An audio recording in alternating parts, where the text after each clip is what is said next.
ಇದು ಹೆಂಗಾಯ್ತು ಅಂತ ಘಟನೆ? ನಾನು ಮಲಗಿಬಿಟ್ಟಿದ್ನಿ ಏನೋ ಡಬಾ ಅಂತ ಹುಡುಗಿ ಎಲ್ಲ ಅಡಿಕೆ ತಕೊಂಡಕ್ ಹೋದ್ಲ. ನನ್ ಮೈಗೂ ಸೇರ್ಕ ಇಲ್ದಿರಿತ್ತು. ನಾನು ಮಲಗಿದ್ನಿ ಮಾತಾಡ್ತಿದ್ದು. ಏನೋ ದಬಾ ಅಂತ ನೋಡ್ದ. ಆ ಯಪ್ಪನ್ ಬಂದಿದ್ದು ನಾನು ನೋಡ್ಲಿಲ್ಲ.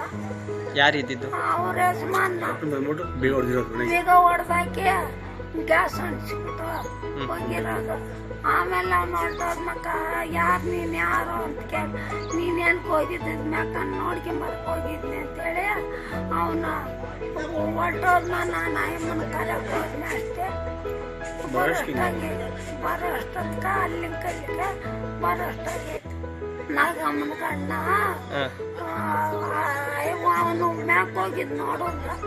ನಾನು ನೋಡಲ್ಲ. ಅವನಾಗೆ ಬಟ್ಟೆಗೆಲ್ಲ ಹಾಕ್ಬಿಟ್ಟು ಅಣಿಸಿಬಿಟ್ಟು ಶ್ರೀರಾಮ್ ನಿವಾಸಿ ನಾನು. ನಿನ್ನೆ ರಾತ್ರಿ 11:20-11:30 ಸಮಯದಲ್ಲಿ ಮನೇಲಿ ಮಲಗಿರ್ಬೇಕಾದ್ರೆ ಬಾಂಬ್ ಸ್ಫೋಟಗೊಂಡಂತೆ ಒಂದು ದೊಡ್ಡ ಸದ್ದು ಕೇಳ್ತು. ಆಗ ನಾವೆಲ್ಲ ಆಚೆ ಕಡೆ ಬಂದು ನೋಡಿದಾಗ ನಮ್ಮ ಮನೆ ಪಕ್ಕದಲ್ಲಿ ಯಾವುದೇ ಘಟನೆ ನಡೆದಿರಲಿಲ್ಲ.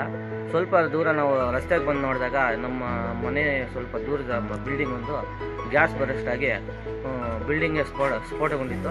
ಮನೆ ಎಲ್ಲ ಜಖಮಾಗಿತ್ತು. ಹಾಗೂ ಆ ಮನೆಯ ಮಾಲೀಕರಾದಂಥ ವೃದ್ಧ ಮಹಿಳೆ ಮನೆ ಆಚೆ ಕಡೆನೇ ಇದ್ದರು. ಅದರಿಂದ ಯಾವುದೇ ಪ್ರಾಣಾಪಾಯ ನಡೆದಿರಲಿಲ್ಲ. ಇದು ರಾತ್ರಿ ನಡೆದ ಘಟನೆ. ರಾತ್ರಿ ನಾವು ಘಟನೆ ನಡೆದ ಒಂದು ಅರ್ಧ ಗಂಟೆಯಲ್ಲಿ ಪೊಲೀಸ್ ಅಧಿಕಾರಿಗಳಿಗೂ ಮತ್ತು ಫೈರ್ ಅಧಿಕಾರಿಗಳಿಗೂ ನಾವು ಕರೆ ಮಾಡಿದ್ವು.